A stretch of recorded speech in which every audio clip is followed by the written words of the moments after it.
Are there any matters arising from those minutes, please? Thank you. Councillor Mumford. Yes, in the votes that were taken on page 4, I asked for my vote to be recorded and it's not been put in there. If that could be amended, please. Thank you. Councillor Grottick. Thank you, Chairman. Page 6, about the centre of the page, the Senior Officer Infrastructure was speaking and said that she explained that any household paying council tax was eligible for free grey bags. It's not the grey bags, it's the clear recycling bags that they're going to be eligible for. The grey tax is for commercial waste. Thank you.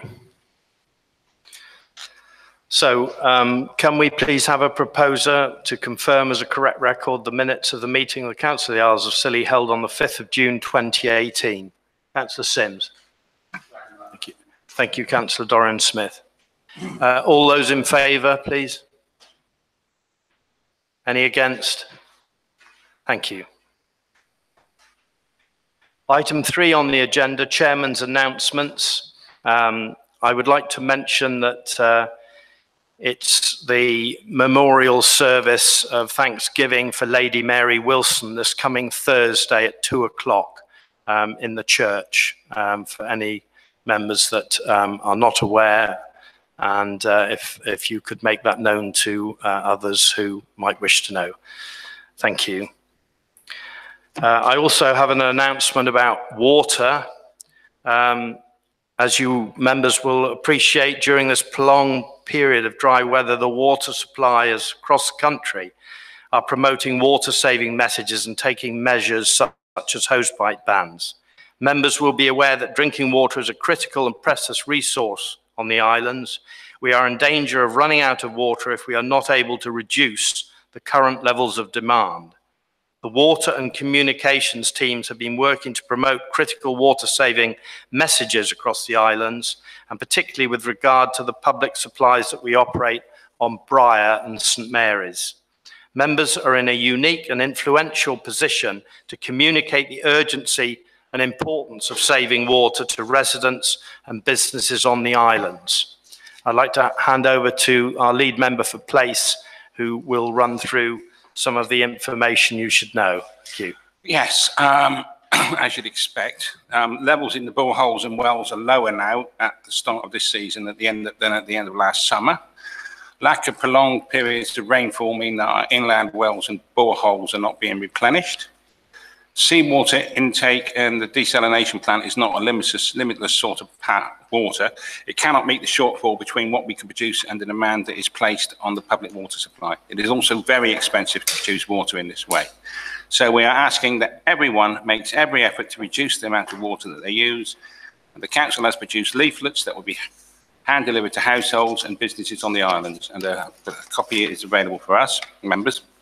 And there are some simple steps that everyone can take. Install a saver flush device for toilet systems, which I believe is this. Are they available from the town hall? They are available for the town hall as well. And also, if it is a modern system, this might not be practical, but you can always put things like bricks also in your systems as well, which work really, really well, very effective. So anything that's not soluble that fits, really, isn't it? Try and avoid using mains water for hose pipes and sprinklers. Do not use mains water to wash cars or windows. You can use grey water or anything else, really old washing up water. Collect and reuse rainwater or grey water wherever possible. Take short or shorter showers. Do not run your taps when brushing your teeth. And use the eco settings on dishwashers and washing machines. And try and wait till you have a full load. And also install low flow devices to taps and showers. And other tips will be posted online on the council's website. And again, as Robert's just said, it's beholden on members to pass this message on. Thank you very much. Item 4 on the agenda are questions under Standing Order 14. And I have one from Councillors Marcus, Smith and Mumford. You want to make me work this evening, don't you? So, the letter is to the chairman, and it says, the inter-authority agreement between the Council of the Isles of Scilly and Cornwall Council offers both parties many opportunities. Unfortunately, since the switch on of the finance and ICT systems in March 2018, we have seen serious IT problems affecting both staff and members, with knock-on impacts for the public and partners. Whilst most of these issues have been resolved, problems remain. Most importantly, due to issues around the collection of council tax and water and sewerage rates, we are aware of the poor perception of the new systems, and therefore the agreement held by this group of members, and more importantly, the public. In order to build up public confidence, could the chairman please, firstly, ensure there is an appropriate policy in place to ensure no resident endures financial hardship due to the issues described above? So the answer to that question is that if residents receive a letter chasing unpaid council tax, they should contact the number on the letter and discuss the issue with a member of the council tax team. One of the key reasons for sending out the letters on a timely basis is to identify any residents that are having difficulty paying and assist them by preventing them to get into serious arrears. For the residents who have not paid due to a misunderstanding with the changes introduced in March and wish to pay by direct debit, then they should ring the number and a member of the council tax team will assist them in setting up a direct debit. The payments will then be spread equally over the remaining months of the financial year, and they will not lose the right to pay by installments or need to pay a lump sum to clear arrears. This will prevent these residents from suffering any financial hardship. Any residents who have a genuine problem in paying should also ring the number on the letter, and a member of the team will be able to assist and talk through the options available, including potential access to council tax support. If residents move address and an issue arises with council tax, which they believe may be incorrect, they should contact the council tax team as soon as they become aware of the issue. The team will assist them with sorting the issue out, and if there is a legitimate mistake or misunderstanding, a solution will be agreed that addresses any financial hardship for the resident. If residents have had a similar misunderstanding regarding water rates, they should contact the number on their water rates bill, and again, arrangements will be put in place to get the issue resolved with no financial detriment to the resident. The application of the existing policies and practices should deliver the outcome being requested and avoid or minimize the issue of any financial hardship.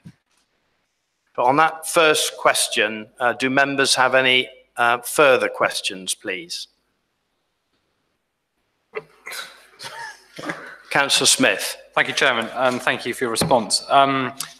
Reassuring to read, only one item I would relay from a resident on St Martin's actually was actually that they could not get through to the right person on the phone system to pay their council tax. So as a result, if they had problems, again, how would they get through to the right person? So I'm relaying a real-time problem that people had.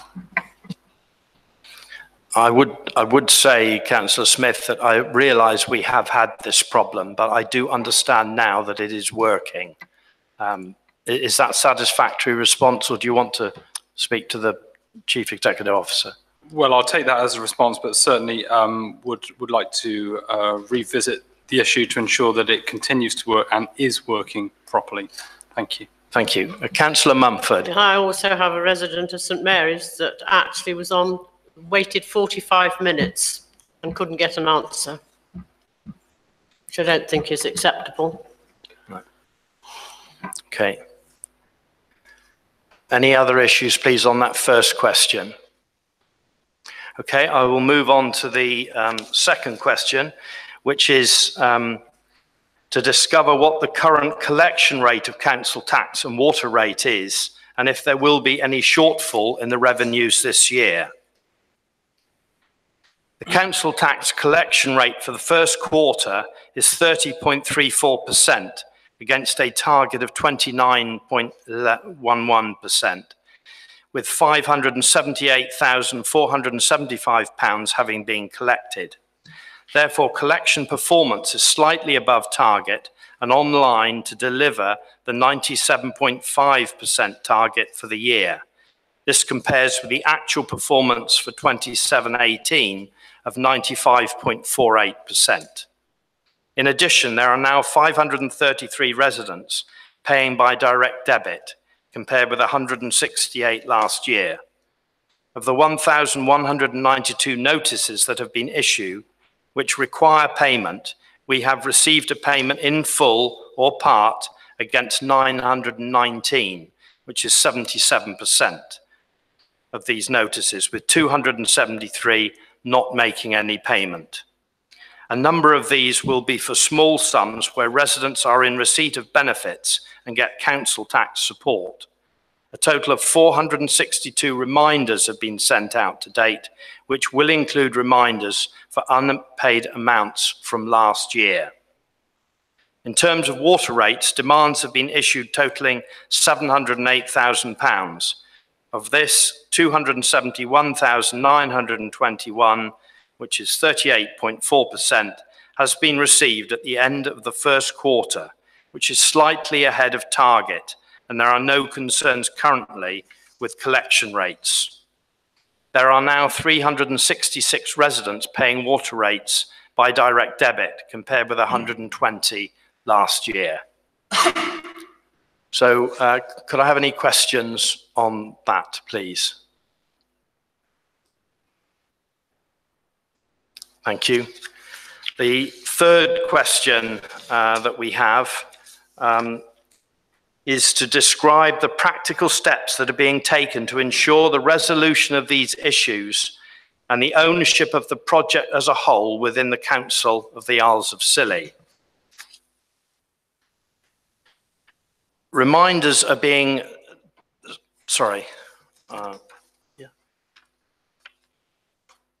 the practical steps being taken to deal with these issues regarding the collection of council tax and water rates are as follows. 1, reminders are being sent out on a timely basis to identify where there may be issues of either true hardship in being able to pay council tax or water rates, or indeed misunderstanding over changes to the process.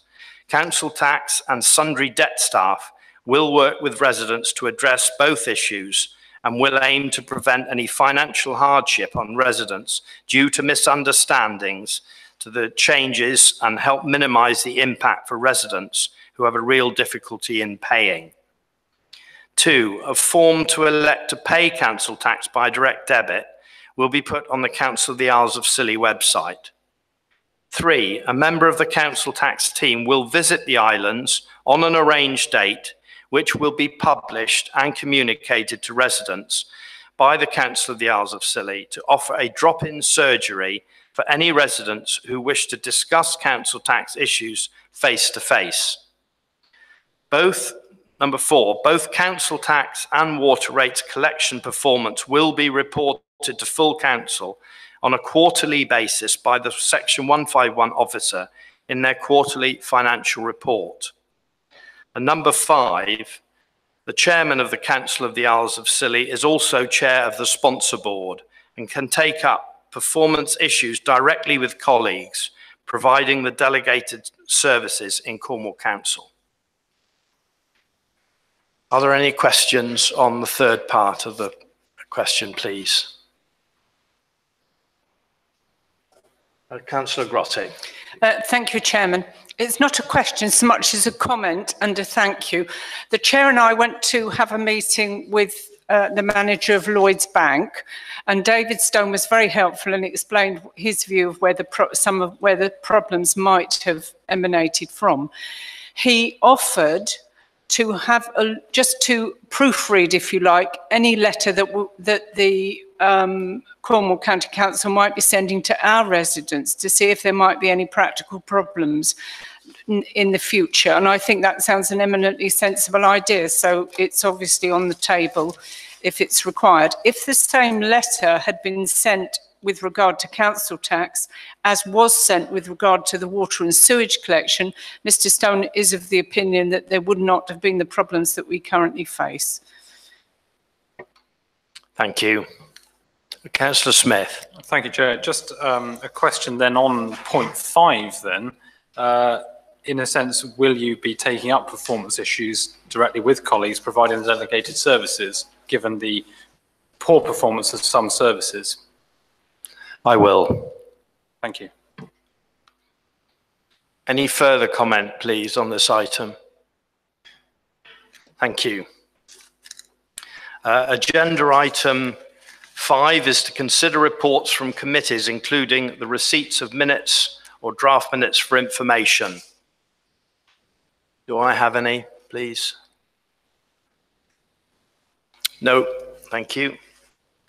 Item 6 on the agenda is to consider motions in accordance with Standing Order 12. I have none. Item 7 on the agenda is member updates. You have some of the updates in pages 13 to 18. Would any of the lead members like to comment on those items, or are you happy to leave them as they are? Councillor Mumford.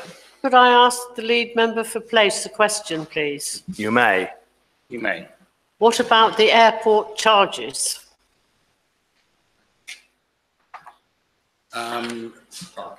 Parking charges. Sorry. I'm very happy to pass that over to Craig. Chairman, as you'll know from, I think, the last meeting as well, and from previous meetings, we have been waiting for legal advice from Cornwall Council in terms of car parking charges, because of some of the nuances in terms of legislation as they apply to the Isles of Scilly.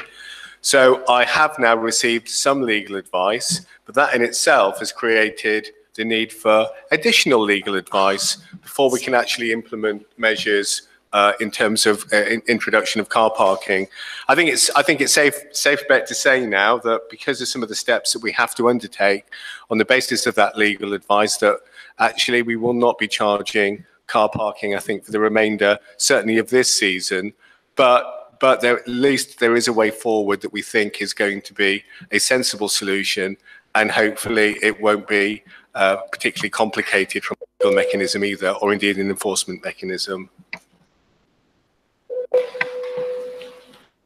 Councillor Molson. Question for the lead member of place, if that's okay, Chair. Of course. You may well want to pass this one on to the Chief Exec anyway. I just wonder if there's any progress at all in talking to central government on the proper financing of our fire and rescue service. I haven't personally got an update on that, perhaps. Thank you for that question. We are still working with the officials within the department, making very little progress, as I said to report, but we will carry on with the debate. Certainly now there has been a change of political leadership in the department. We are confident we'll make more progress over the next few months. Chairman, can I just briefly add as well that I actually see the forthcoming HMI inspection, which is literally just a couple of weeks away, and there has actually been ongoing dialogue. I did a strategic briefing to 6 inspectors from the HMI yesterday.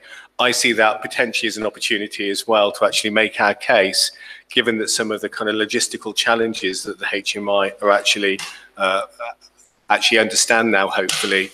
I will be updating members, I think, also a week on Friday, and in fact we can discuss some of those issues potentially on that at that member workshop as well, which I think would be quite useful. Thank you. Councillor Davis. Thank you, Mr. Chairman. Would it be in order for me to make a short report about the Island Haven? It would. Thank you. Thank you, Mr. Chairman. I'm pleased to say that we actually went live on Facebook this morning at 11 o'clock, and there have been over 300 responses already. This, of course, is very pleasing. And we're also working on a crowdfunding scheme, which I hope will come live in the in the near future.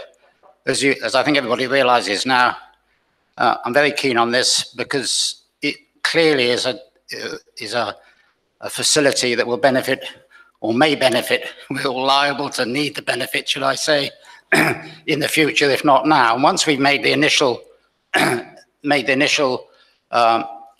raised the initial funding, which is approximately £250,000, we will be hopefully self-sustaining by running it more or less as a bed and breakfast.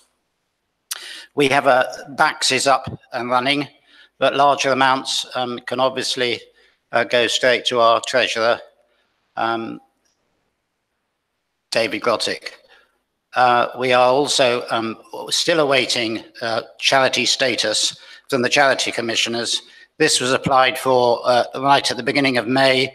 They say we have to wait 40, or the waiting lag period, if you like, is 40 working days, which I think is probably up by now. As soon as we've got that, we hope that we can be able to claim gift aid. But I think it is important to get the message out there and get the ownership of this facility. I mean, in the widest sense of the islands, because we had a lot of help from Hartswell and charity on the mainland.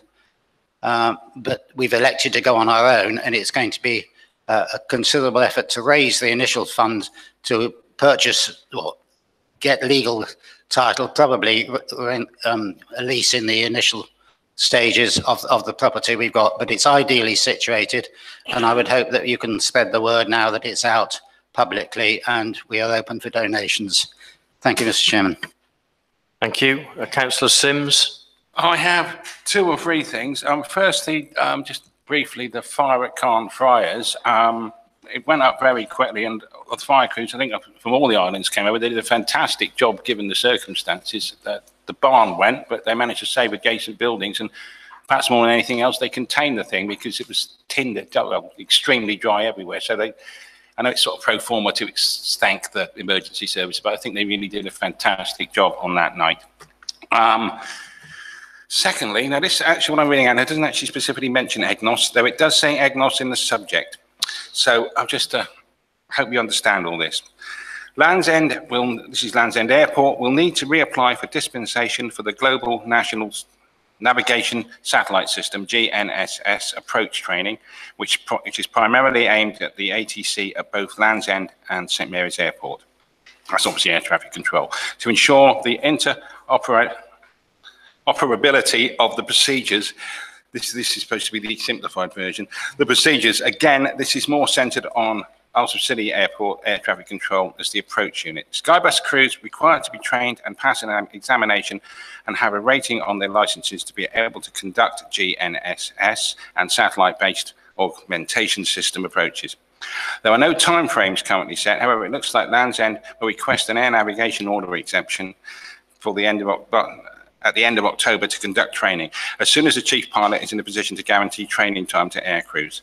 And the CAA will pose a time limitation on this, and after a period of decision, after this period, a decision will be made as to whether Land's End can publish and operate these procedures or not in full. So essentially, briefly, that means it's certainly on hold, the training or EGNOS at Land's End Airport, until the training is completed, and the training doesn't look like the training is going to be started now until the autumn. And on a lighter note, I don't know how many of you have been in the gents on the Strand, but there's a little plaque there now, because Craig did mention this a couple of months ago at a meeting, there's an organisation called toilettwinning.org in it. They raise money for sanitation in less developed countries, but they do it with a twinkle in their eye. And if you can go in there legally, it's well worth looking, because there's a lovely plaque on the wall now. The toilets on the Strand are now twinned with a latrine in the Democratic Republic of the Congo, 1.7 degrees south of the equator. It's in a place called Kashenda Masisi, and it looks like a very nice latrine. And I'm hoping the council will be able to arrange funding for some of us to go and use it. And it's a very, very good charity. I think it costs a minimum of £60 to twin it, and we're about 10,900, so they've raised nearly £700,000 so far. And they do it with a twinkle in their eye. It's lovely. Thank you. Thank you. Councillor Molson, Can I ask a you may. Yeah, coming back to EGNOS, Steve, is that you mentioned at the beginning of your verbal report there that Land's End needed to reapply. Can we ask why? Well, from the way I guess, I'm speculating, so I can't really say, but they've not got the training in and they've overrun. So I assume that would be the situation. Thank you. Councillor Smith. Thank you. Lead member for Place, question again, just on EGNOS. So effectively, what does that mean in practice? And secondly, just a question on recycling rollout. Where are we on the rollout programme at the moment, please? Well, it's a simple to answer your first one. In practice, there is none. Timescale? Well, the timescale would be however long it takes for the training procedure and then pending CAA approval. So how long's a piece of string, really? Recycling, I think Craig could answer that. Well, just in terms of EGNOS as well, as members will appreciate, and from kind of former updates. So for two of our runways, that's runways 27 and 32, we're going through an impact assessment. So that should be relatively straightforward, and that's with the Civil Aviation Authority at the moment. Having said that, even after that process, there still have to be training, particularly for ATC and also pilots. For the other two runways, 09 and 14, it's slightly more complex in that we did some consultation a couple of years ago, but because the regulations have changed, we have to go back out to consultation. And the reasons why we don't have to go out for consultation for the other two runways is largely because those runways face over open water, so the impacts will be less. But also what you have got is already some instrument approach procedures for those two runways in any event. So at the moment, we're very much in the hands, from our perspective, from within the regulations and the timescales of the Civil Aviation Authority. And at the moment, there are unknowns in terms of the time frame. In terms of the rollout for recycling, particularly on St Mary's, we're still doing quite a lot of trials and looking at making our routes much more effective and efficient. So we won't be, and I think as was reported at the last full council, we won't be rolling out the entire recycling on curbside recycling on St Mary's until November. But what we are hoping to do is roll out as much as we can for everywhere else on St Mary's, other than Shoetown, actually before that time. And on off islands, please. Technically, there's nothing stopping the off islands from starting recycling. But again, I think it's fairly imminent that we will try and introduce more holistic recycling actually on the islands using the clear plastic bags. But as I say, with a specific time, I'd have to refer back to my team. I think there might actually be the update. I should have quickly checked, but we did put something in actually on the update on those pages in terms of recycling. I'm not sure if it's absolutely specific in terms of times. No, it's not. But of course, refer back to the previous committee report as well that the senior officer for infrastructure took as well. So we are getting there, and please bear with us. Appreciate your patience, but we need to get this right because it's not as simple as just simply recycling as we found with the trial. And just one other thing, if you do put a date on anything I've discovered over the last 6 years, if you put a date on something, it slips. It just does. So in a way, it's best not to. Councillor Dorian Smith. Chairman, just returning to the aviation issue, am I right in thinking that if St Mary's does manage to conform to all the necessary CAA tests and regulations and safety cases, but the departure point for aircraft does not conform, that it is of actually a very limited use? Because basically, I would imagine pilots have to be trained on both ends of the route to make it an effective aid. Is that correct? Chairman, good question. I would say so, but what I would say actually, in spite of the training issues at Land's End, because of the consultation process for two of those runways, I would say that probably Land's End is still probably slightly ahead of us. But I'd have to refer back really for more technical advice from the airport manager. But as it stands at the moment, there basically is no digital landing aids at Land's End and none on St Mary's, and no particular timetable for achieving either of those because it's all subject to consultation and the CAA regulation. Yeah, there is an element of uncertainty, absolutely. Councillor Molson. Yeah, just for the record, my question about the delay was entirely about Land's End, because we in the past have been led to believe that Land's End was virtually up and ready to go. And after all said and done, that is the source of a lot of the delays because of its altitude above sea level. That was why I made the point and requested information why there was going to be a delay at Land's End, because we have been led to believe that they were ahead of the curve. Thank you. Okay, I'd just like to thank Councillor Sims for his update for place, Councillor Grottick for hers for finance. We also had a communication from Councillor Williams, thank you, which you've all received. And obviously we've had an update from Councillor Davis. Are there any other updates, please, from any other members? Just Councillor Sims. Just very quickly, I thought we were going to get an update on the Smart Islands update or CIC update from Jim Wrigley before this meeting. We discussed it last week. I spoke to Jim about it, but for some reason it hasn't happened. But Jim is very much wants to give members an update with the situation with the CIC, and I hope that will happen imminently. And as you've all seen, they're out with the scaffolding up now, and the place is getting covered in solar panels. So it seems to be going pretty well now after some initial hiccups, which you always get here regarding transport, etc. That is in the diary, Councillor Sims, for later this month. Thank you.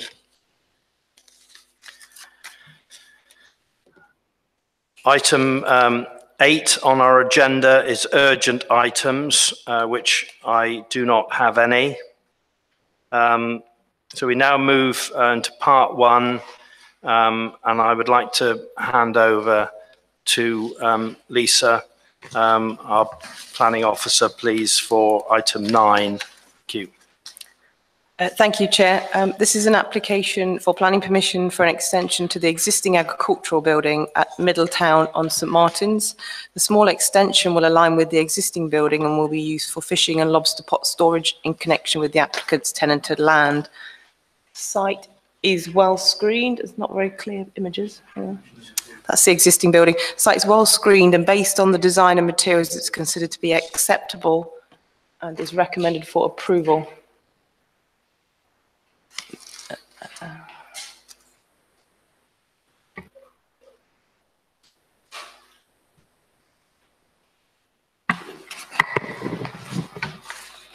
Councillor Molson. I propose approval. Second. Seconded by Councillor Sims. All those in favour? Any against? Thank you. It's carried.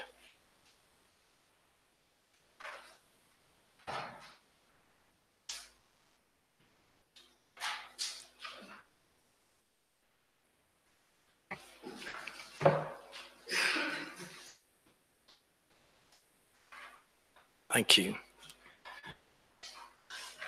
Lisa, are you happy with item 10? Yes. Yes, thank you, Chair.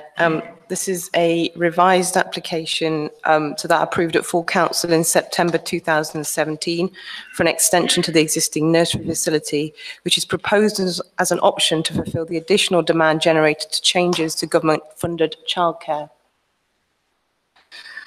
The extension proposed is located on the rear of the existing building. It is single-storey in nature and provides improved indoor and outdoor areas for children with multiple services and covered outdoor spaces, as well as a buggy store.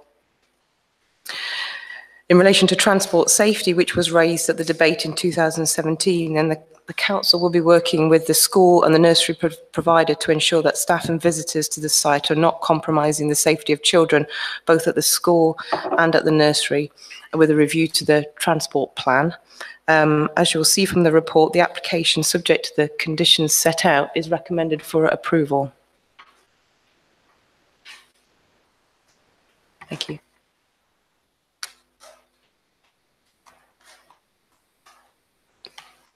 Councillor Sims. I propose we accept the recommendation. Councillor Smith. Thank you, Chair. Just a quick note to on page 30 at point 4 that perhaps the Karate Kids Nursery situation may have changed again, but that's just a point to note. I've just got a couple of questions regarding the actual application. What colour is the rendering proposed to be, please? I wasn't clear on that from the application. I don't have an answer for that question, sorry. I think it's to match the existing building. Oh, yes, it is.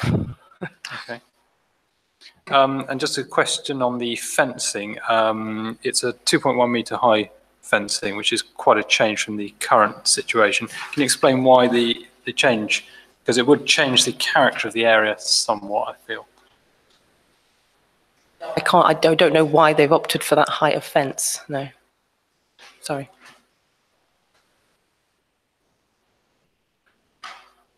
The assumption would be, I suspect it's on security grounds, but you know, again, I'm not sure.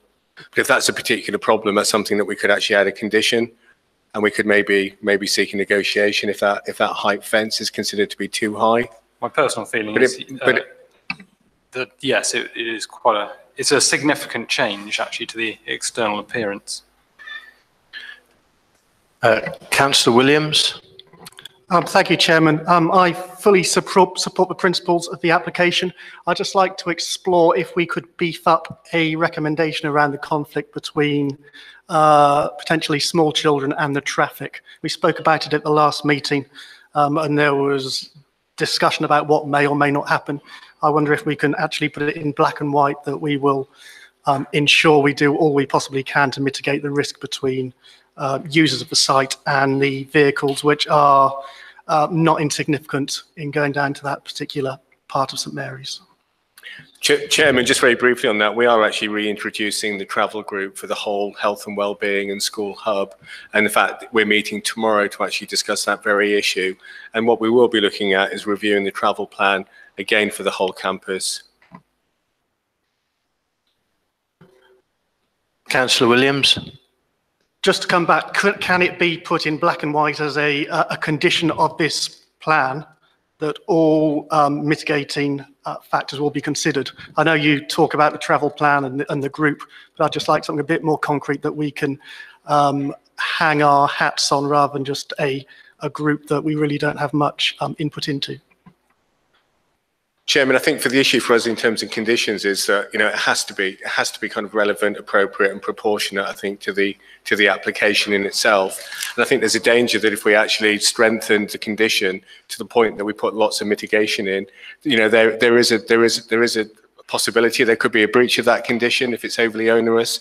So my view would be that I think actually we've got the right balance here, and the important factor is to make sure that we do reintroduce the travel group, that we do meet regularly, and that we actually have a robust travel plan which is actually fit for purpose, has some practical solutions, not just in relation to this application, but actually the interface with all of those other hubs down at that site as well. In my view, that's probably the, you know, the most positive, the most sensible approach.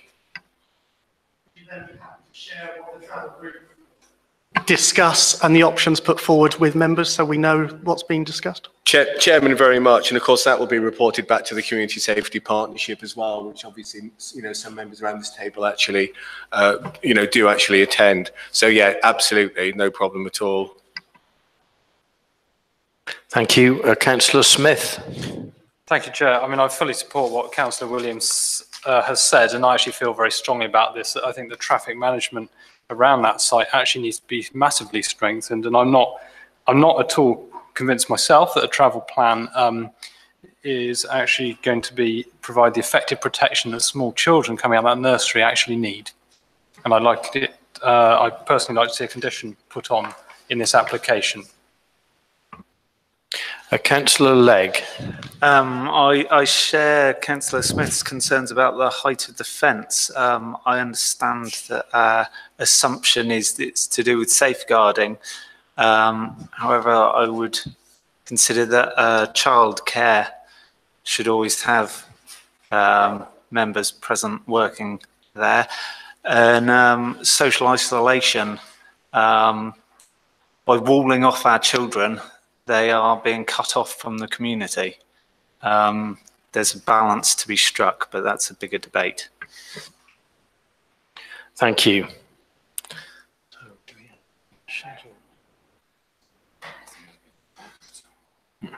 Does anybody wish to propose an amendment to this or conditions?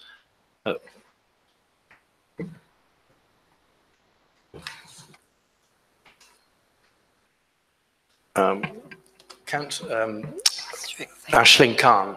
I just want to say there are really strict safeguarding issues around fencing schools, and we've actually had to do quite a lot of defence as to why lots of our children's areas aren't fenced, because we are never immune, and it's not about being cutting children off, it's protecting them. We're not immune to all sorts of safeguarding risks, including the threat of lone wolf attacks, which exist across the country. I think the specific design of that fencing, I don't know if it's a material consideration. I'm sure there could be a discussion about whether it could match the fencing which is around the school site, which has been approved by regulatory bodies. But I don't know if that's a condition or a conversation. Chairman, actually, to move this forward, what I suggest is that that issue is actually delegated to me, so I can actually discuss that with children's social care to make sure that we actually get the right balance between safeguarding, but also visual amenity as well. And I'm sure there's a compromise to be made. Thank you. So we have a proposer. Sorry, Councillor Williams. I was going to propose it. Oh, we have a proposer, I think, didn't we, and Councillor Sims, did you? Yes. So would you like to second Councillor Williams? Sorry, Councillor Smith was talking to my... I was going to say, subject to the conversation about the fencing and subject to acceptance around a travel plan and sharing of information, I'd certainly recommend approval of this application. Thank you. All those in favour? Any against? Thank you.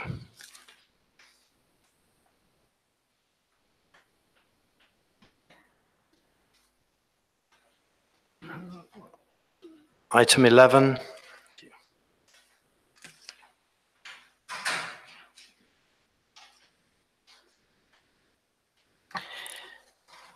Thank you, Chairman. This is a retrospective application to retain the conversion of an existing agricultural building for staff accommodation purposes. Following a fire at the site in 2017, the repairs and work to this unit resulted in its self-containment from its previous ancillary accommodation use. The accommodation is considered to be acceptable and, subject to the conditions set out, is recommended for approval. Before the fire and after the fire. And that's a shot from the site. That's the building at the back, the blue windows. Councillor Dorian Smith. Happy to propose that, John. Thank you. I'll second it. Thank you, Councillor Marcus. All those in favour? Any against? Carried, thank you. Item 12.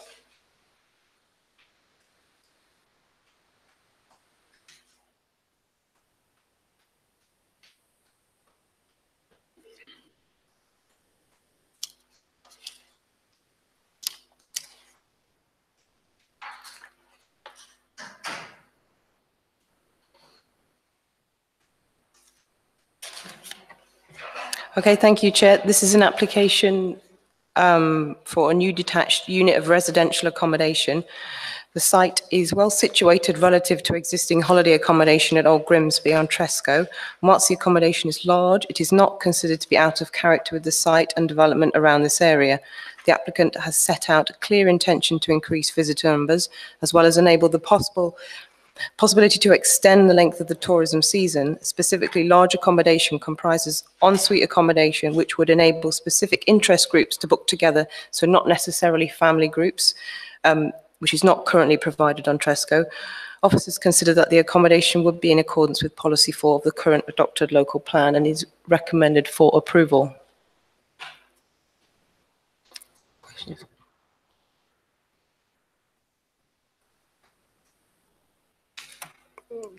Councillor Smith.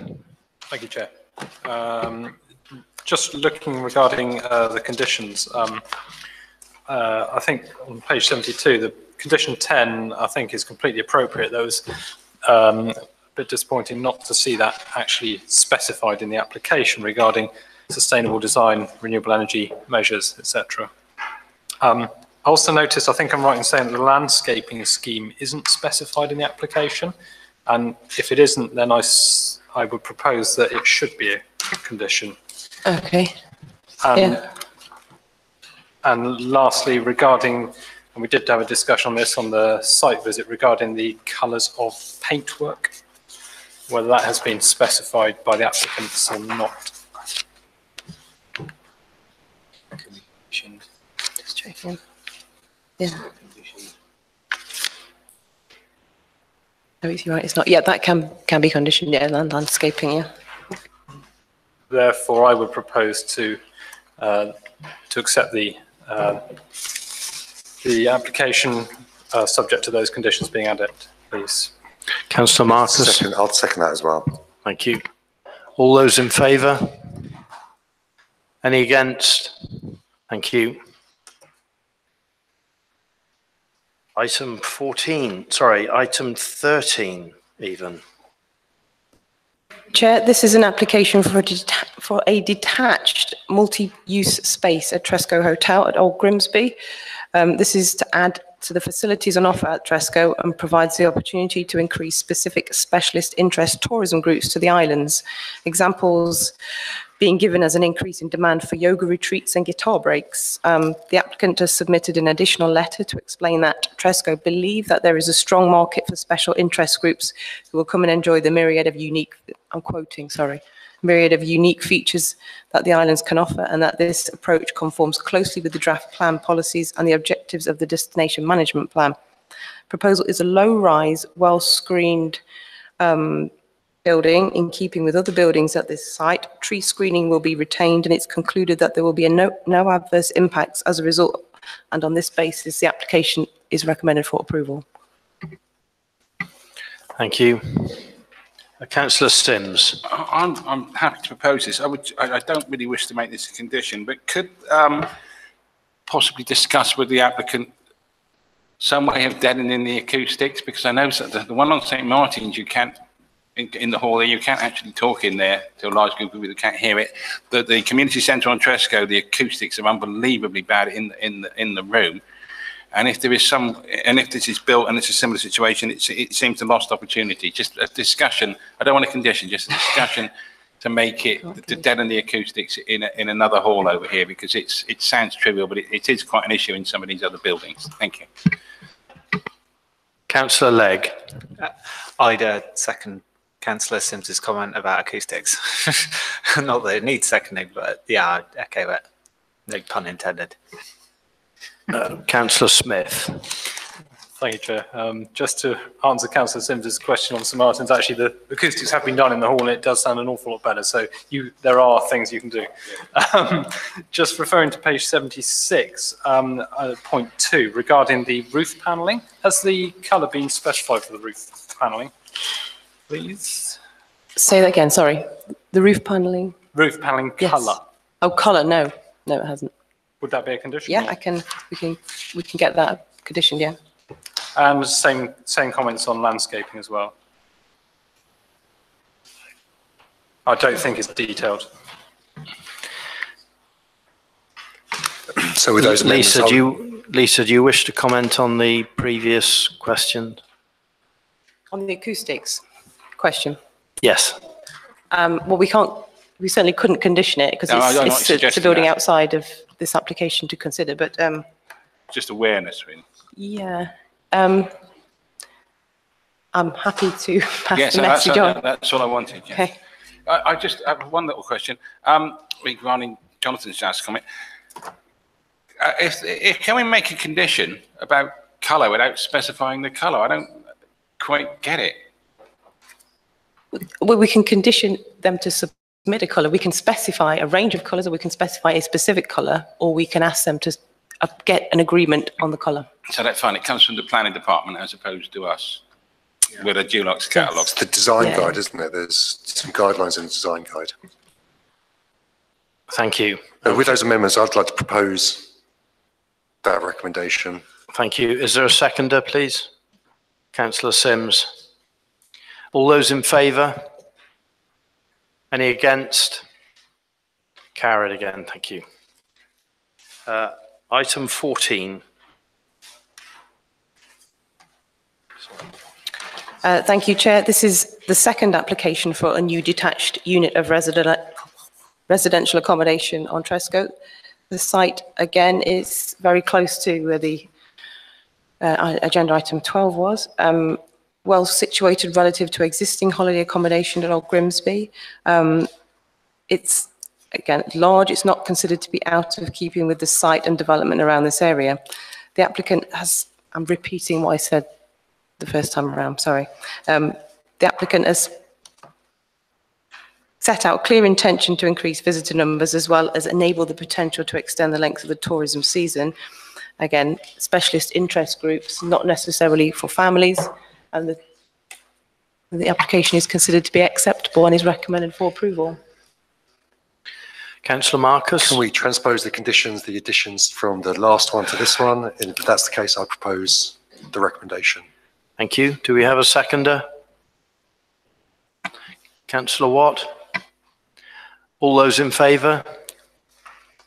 Any against? It's carried. Thank you. Thank you, Lisa. Okay. Item 15 on our agenda. Just wait for a moment. So item 15 on our agenda, the sports hall options. This item is to be deferred to another meeting.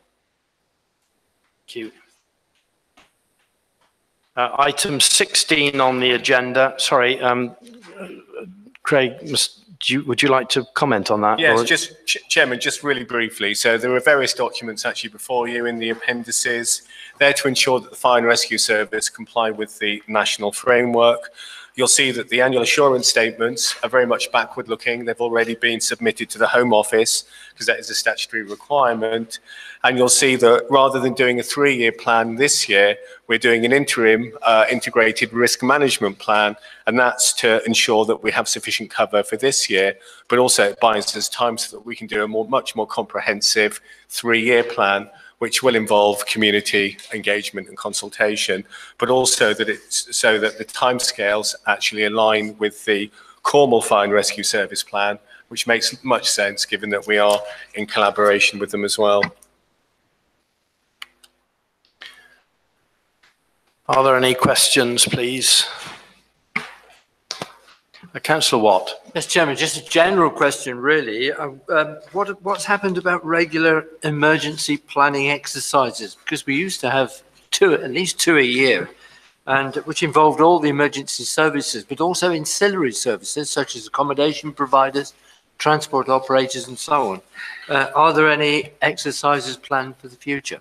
So, Chairman, this actually isn't specifically about emergency planning. This is about fire and rescue, so it's a slightly separate subject. But we did actually undertake a live exercise back in November, and that was up at the airport, and that was a multi-agency exercise. It was a live exercise, and that was to ensure the airport complies with some of the civil aviation requirements as well. So we still have a program of live exercises as well as desktop exercises as well. Mr. Chairman, the reason I ask that because of the a risk management plan, and surely regular exercises should be part of a risk management plan. Chairman, the integrated risk management plan for the fire and rescue service is very different from a risk management plan, and whilst it's not especially prescribed, it tends to deal just with fire and rescue issues. So the contents actually of the integrated risk management plan are what you expect from other fire and rescue service plans. We do have an emergency plan, which is a completely separate document. Thank you. Councillor Molson. Yeah, thank you for the report, Craig. The only comment that I would make is that I realise that the integrated risk management plan is more of a practical basis, but what I would like to have seen in there, that I think the biggest risk to our fire service over here is the funding of it. Whether or not we can work that into it somewhere along the line. I would certainly be happier if we could, so that we keep the funding of our fire service on a very high profile at all times within every aspect that we dig people. Right? I think, Chairman, that's a really good point. And also what I would say in terms of the self-assessment that we've done as part of the HMI inspection, we have actually put that as one of our key challenges and one of our key risks. Thank you. Councillor Williams. Thank you. There's reference to special service calls, and I just wondered what a special service call is. So a special service call is when you have to actually call on a specific part of the fire and rescue service, which is very specialist. So it could be post-incident reporting, things like that. So actually doing fire investigation. So it could be a whole raft of issues. Thank you. Councillor Legg. I'm not sure whether it would be appropriate for the management plan, but risks regarding the maintenance of emergency vehicles, considering the nature of engineering on the islands. Right. So again, Chairman, the whole issue around engineering also has been flagged up in terms of the self-assessment. But obviously, we will have risk assessments for individual bits of kit and equipment, and also stations as well. So this is actually looking at the more strategic overview of the service as opposed to some of the more detail. Councillor Smith. Thank you, Chair. Just a question regarding the capital replacement programme. Should that be flagged up in the risk management? Chairman, that is, again, that's a really important piece of work, but not necessarily for the integrated risk management plan. So the capital replacement plan is something that we will be working on in terms of in collaboration with Cornwall, but that will be actually a separate document which actually sits with also the raft of other documents that we have for the fire and rescue service. And is that being visited this year, or? Again, Chairman, at the moment, the most important thing is the HMI inspection. So the most important thing is actually to make sure that we have the right documents actually aligned towards the national framework, which is why we've got the cover for the integrated risk management plan, and which why the assurance statements have been so important. But that is a piece of work that actually will follow from the HMI inspection, which obviously is just in a couple of weeks' time. Thank you. Councillor Sims. Yeah, I just wanted to say thanks for this. I mean, okay, it's not that many pages to it, but this is the tip of the iceberg. There's been a huge amount of work over the last at least 2 months, maybe a lot longer than that, done by Craig and the team regarding fire. So thank you. Thank you for that. Thank you, Craig. Right, our recommendations are that members approve the interim integrated risk management plan for 2018-2019. And I propose to take the next item, that members note the annual assurance assessment statements for 2015-16 and 2016-17 along with that. So could I have a proposer, please? Councillor Molson, and seconder, Councillor Legg. All in favour? Thank you. Any against? It's passed. Thank you. So item 17 on our agenda is the lead member role profiles, report of our monitoring officer. Thank you, Matt. Thank you, Chairman. So this has been bounced around a little bit. A good and informed debate recently at the Democratic Processes panel, and what we've captured, most of the work has been done by Andy. But what we've captured in the appendices are the general provisions that the Democratic Processes Panel are recommending to Council and the specific provisions for the individual lead member roles. You've got 3 recommendations. One, that you approve what's before you in the appendices. Second, that as a matter of principle, you keep them under review, the roles of lead members and the role profiles under review, because the changing needs of the council may require those roles to evolve, and also the option for you to appoint to the vacant lead member for Smart Islands, whether you want to do that at the current time. So I'll leave it at that, but happy to answer questions. Councillor Mumford. I would like to propose that we add one more paragraph to the general provisions for lead members. Where we come to 7, we've got the relationship between lead member and relevant senior manager is vital and shall be respected. I would like to see that as 7A and maybe 7B. The relationship between lead member and chairs of committees is vital and shall be respected. I have discussed this with the monitoring officer. I don't know whether he'd like to give his opinion. So I'm happy to. I think it's a sensible suggestion, because not only does it set the scene for you as members internally, but it also tells the people out there, if they want to look at this, of the importance that you attribute not only to the lead member roles, but also to the chairman's roles. So I suggest it's a sensible addition. So I'd like to propose that that is added. Thank you. Councillor Grottick. Thank you, Chairman. With regard to the role profile of lead member for finance and resources, I did mention the last time we discussed this that I would have valued a little bit more discussion around the resource element of this role. But I'm thinking that, subject to colleagues' approval, it seems a reasonable starting base, because we're going to continue to monitor the lead member role. But I would like to suggest that we actually do put within that role profile that we've already said that we're going to twin the lead member for finance and resources with the vice chair position. I would also like us to note that the vice chair sits on the local enterprise partnership, because I think if you're going to do the lead member for finance role, it makes eminent sense, as previous colleagues will hopefully agree, that you do formally sit on the local enterprise board. So I think perhaps we could just regularise that within the role profile, if anyone would agree. I'd like some more time to think about the implications of that, if that's okay. We can bring it back to the next meeting. Thank you. Councillor Mumford. Oh, sorry. No. Okay. Councillor Legg. I'll second Councillor Mumford's proposal to add 7A and 7B. Thank you. Before I take the recommendations, I would like to take item 3, that members determine whether to appoint to the vacant lead member for Smart Islands at the current time. Councillor Grottick. I think it would be a very good idea if we did, because obviously Smart Islands has a very high profile at the moment, and have somebody actually designated with that responsibility to work in conjunction with the lead member for place, I think would be extremely useful. I understand that Councillor Lady Barclay is happy to undertake the role, so I'd be happy to propose her.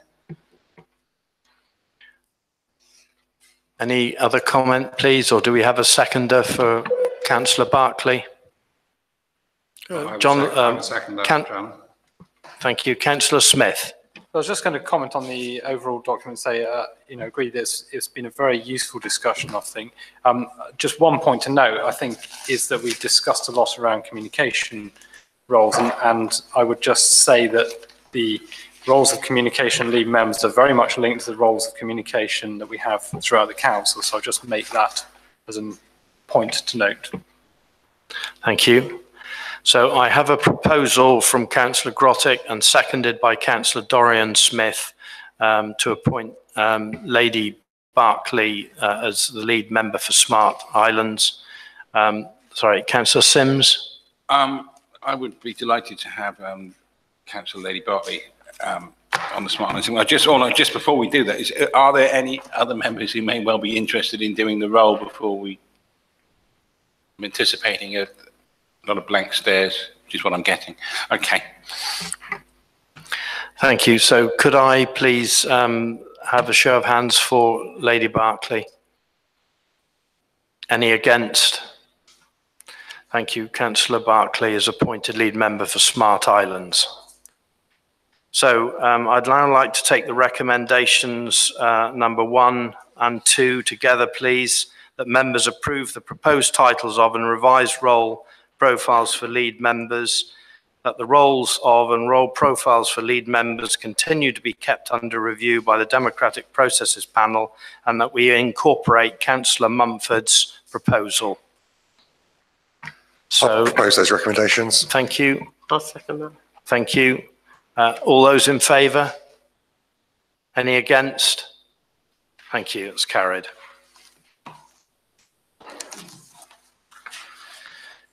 Item 18 on our agenda is proposed changes to the members' allowances scheme. Again, the report of our monitoring officer. Thank you. Thank you, Chair. So again, some useful discussions, including at Democratic Processes Panel on this, and some work done by the Section 151 officer since the last Democratic Processes Panel meeting. I think, Chairman, it might be useful in a minute to take each of the recommendations in turn, because some of the things you will decide might inform what you do further down the list. You've got in the appendix the table that was prepared by the Section 151 officer, setting out your current allowances, those recommended by Dr. Hall, and then 3 alternative proposals. And the consensus at the Democratic Processes Panel was to look towards proposal 3, but including to remove the SRAs for vice chairman of scrutiny and licensing committees. There was also some work to be done looking at some of the numbers, including whether the expenses budget at £10,000 could be reduced any more, and similarly the training budget of £3,600. There was also a question around the SRA for the chairman of the IFCA. So in relation to the £10,000, that reflects pretty much what the actual spend was last year, I understand from Russell. The training budget, I haven't got a figure from Russell on actual spend last year, but members need to bear in mind that there may be a need to get some training throughout the year, including in relation to your quasi-judicial responsibilities of planning and licensing.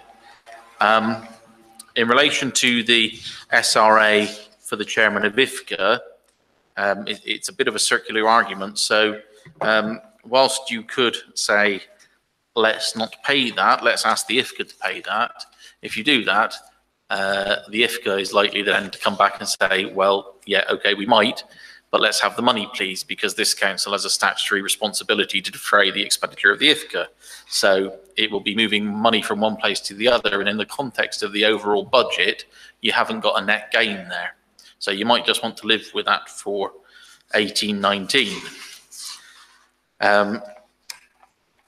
Moving on then, one of the things that we overlooked in preparing that table for DPP was that your current scheme includes provision for indexation uplift to your allowances. So Russell's prepared another version of the table, which hopefully has been handed out, but if not, we can attend to that pretty quickly. Has everybody got that?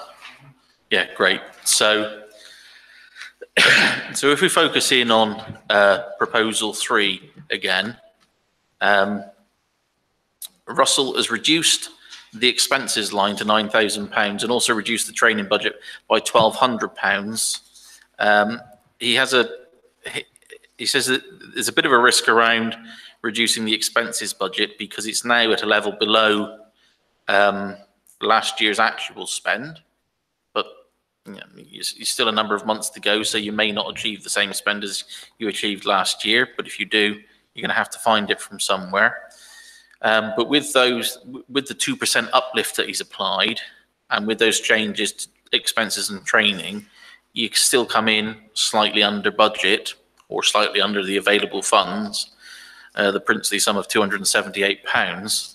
But if you also then remove the allowances for vice chairs of scrutiny and licensing, that projected underspend comes to, if I've got my maths right, Mr. Harris, £1,136. Now, I'll come back to that in a bit, but there's a bit of a buffer there, but you don't know what your spend is going to be on travel yet. And so you might want to include that as a bit of a buffer, or you might want to think about perhaps maybe applying it pro rata across some of the other allowances, but I haven't got the numbers, and I think it'd take me too long to work them out now.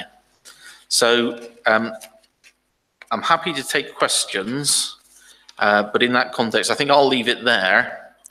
But again, as I said, Chair, I think it's helpful to work through the recommendations individually, because there may be some debate around some of them as we work through. Thank you. Councillor Sims. I'm broadly okay with this, but the one thing, it's the expenses line, because everything else is a fixed cost. The expenses line is variable, and it's not, you know, this is almost, it's payroll, and then you're sticking other costs into it, which I don't think necessarily should be there, though it does come out of the same pot, if you get my drift. It's mixing up fixed and variable costs, which I have a bit of an issue with. Not a severe issue, but a bit of an issue. Thank you. Thank you. Councillor Grottick. I do have sympathy with the comment that Councillor Sims just made, and I think we've had various discussions in DPP. I think it's been generally agreed by all of us on DPP and other members when they joined the discussion, and indeed monitoring officer, that we actually need a body of work to properly get our head around some of these figures and some of these protocols, and also some of the rationale behind why we actually decide. So I'd just like Matt to confirm that actually what we're doing here this evening is an interim holding situation to look at the anomaly of particularly the lead member roles as they develop. And we're going to do a piece of more detailed work and start that piece of more detailed work in September, October time, so that we will have plenty of time to do the background before we actually move to set the budget. Are you comfortable with what I've just said, Matt? So, thank you, Matt. So every allowances scheme is as permanent as the next. Once it's replaced, it's replaced. So you have the opportunity to look at your allowances scheme whenever you like. But when you do make decisions on your allowances scheme, you need to make sure that they're informed and rational decisions, because those are the usual local government decision-making rules. So I wouldn't class it as interim. You're deciding what your allowances scheme will be. At a later point, you may decide a different allowances scheme. Councillor Molson. I would just like it to be noted that in as much as I understand that we have to live within our means, and our means going forward are not likely to grow, however, we need to look at the potentiality of increasing members and chairs' allowances eventually to enable poorer members of society to take senior positions. Because as we stand at the moment, the democratic process of this council is not served by everybody. Everybody cannot afford the time or the money commitment to stand for those positions. Thank you. Councillor Mumford. Yes, I'd like to agree with Councillor Molson. I'm prepared to look at this as an interim, but I would like to have it looked at before we do the budget setting, I think, which is in November, and I think we really need to sit down. I don't agree with it. I don't agree with the chairman's reduction. I don't agree with the vice chairman's reduction. I don't agree with the chairman of committee's reduction. I agree that the lead members need something. So I think it needs sorting out, and maybe we need a bigger budget. Councillor Marcus. I was just wanted to clarify it in my own head. Proposal 5, where it says disregarding any indexation that would otherwise be applied. That's just index linked increases each year, or is that? Okay, so at paragraph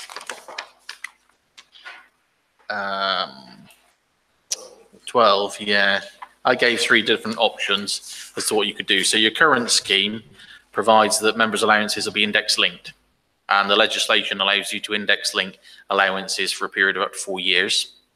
So assuming you want that to continue, all I did at 5 was pick one of the options that seemed to fit with the numbers that were available at the time I drafted the report. So you don't necessarily have to do that, and indeed you've got an option before you now that includes indexation. So which is the one that's been handed out. So it's just indexation for this year. Unless you change the scheme, indexation will apply in subsequent years, but we just need to make sure that we budget for that and that you got the right figures before you. Yeah, I would assume that we do index link the allowances, just in case that we don't get around to reviewing it. So, yeah. Thank you. Councillor Mumford. I'd just like to make one more point that one of my main reasons is for not reducing these, the chair, the vice chair and chairmen of committees, is because we need to encourage younger people to put up for council. Maybe an option would be to put up the basic allowance, but we really do need to encourage younger people to come onto council, and they work, so they need to have more of an SRA perhaps than other people who don't work. Thank you. Councillor Sims.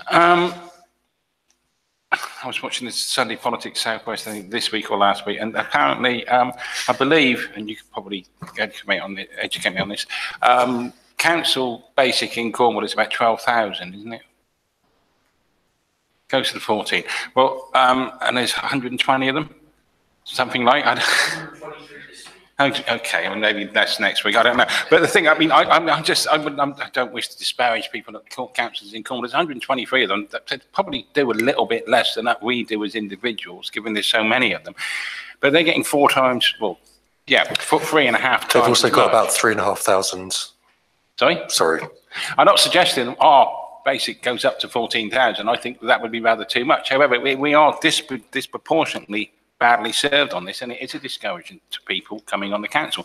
And I think we have the best historical precedent for this is the 1832 Reform Act, which completely transformed the landscape in Britain, because people who actually couldn't afford it could then become MPs, and it made a huge difference. And I think we are doing a disservice, and I completely agree with Councillor Mumford. Well, it's not something with the chairman's situation, certainly, but regarding vice chair of scrutiny, nobody's doing it at the moment, and it is.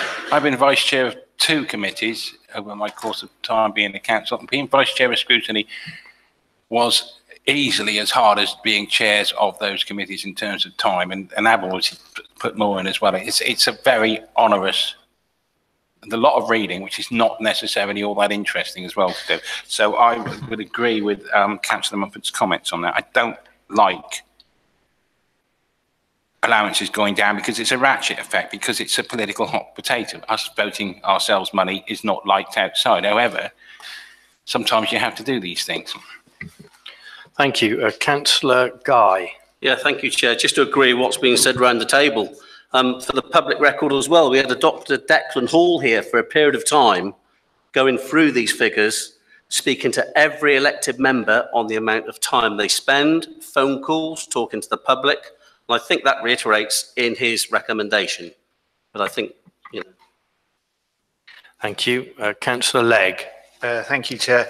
Going back to what the Vice Chair said, I also see this as an interim scheme, and we should review it before the next budget setting process. Further discussions about amounts, I think, need to wait till then.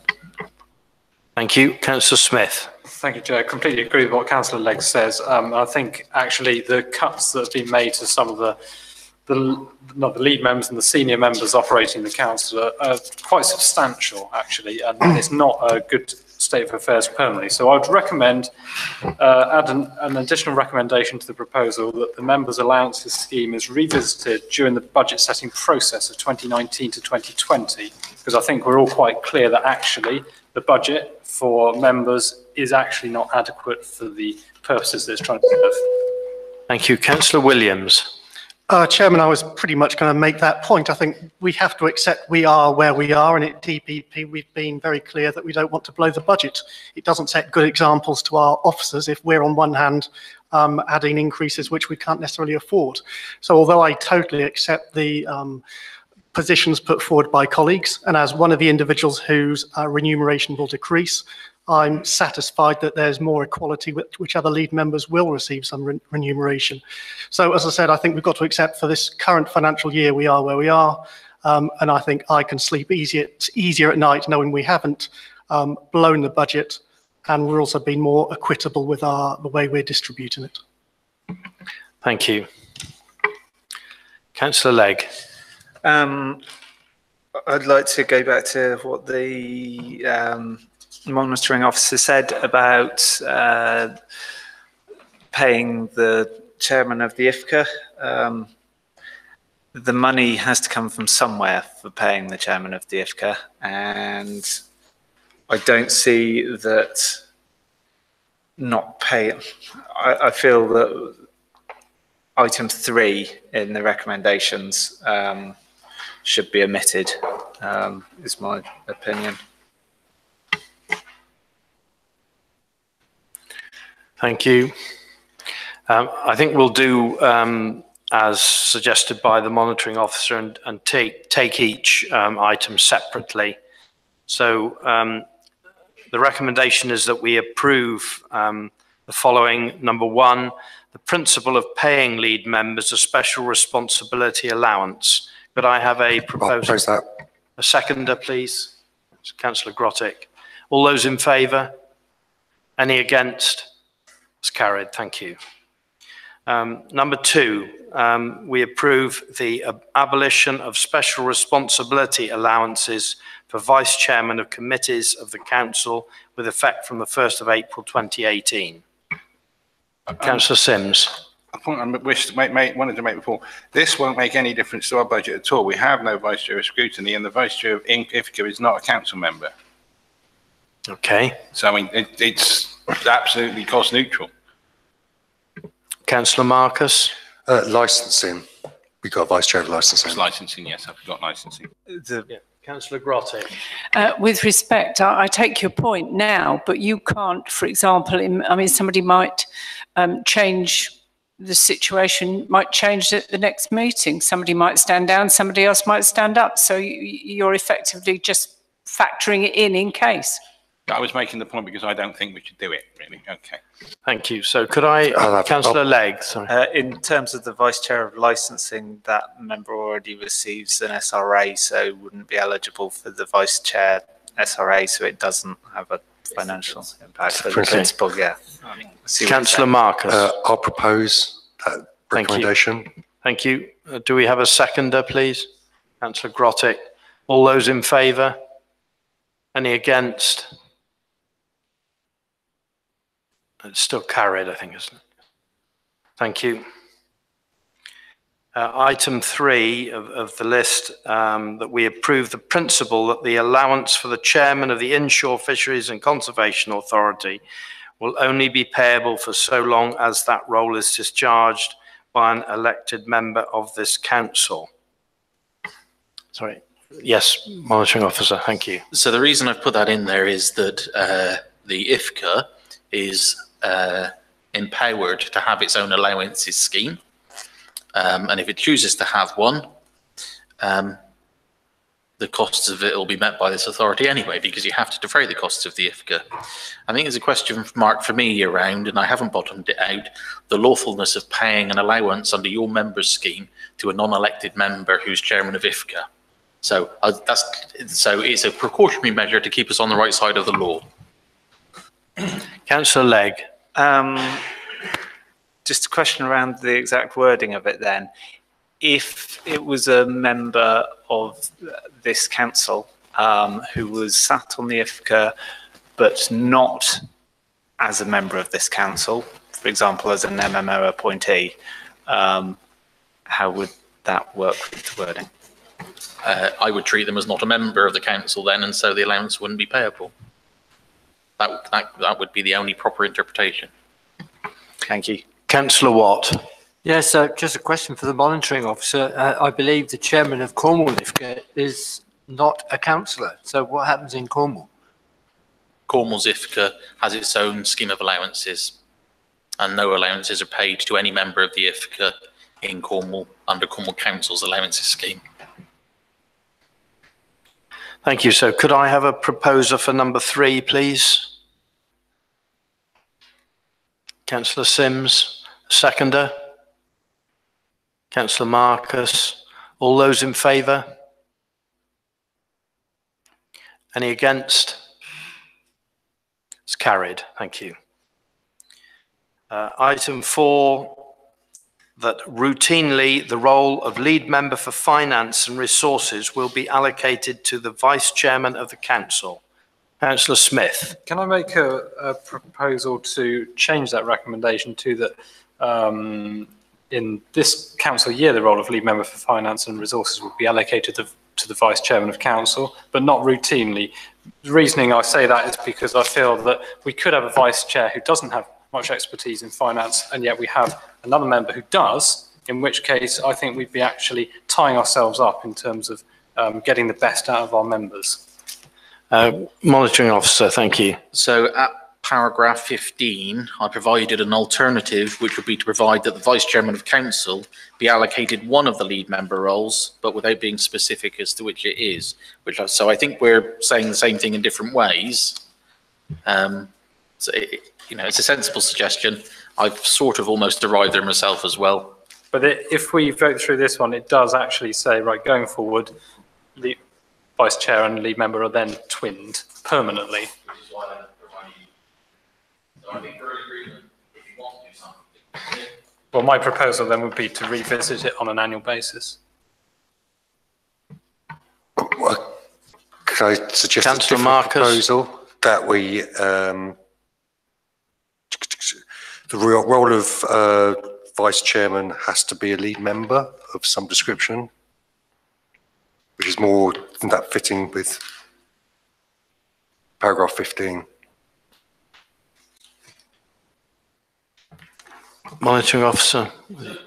So, which sort of accords with the alternative I put in paragraph 15, which is, so my wording for that would be that routinely the vice chairman of the council will also have a lead member role.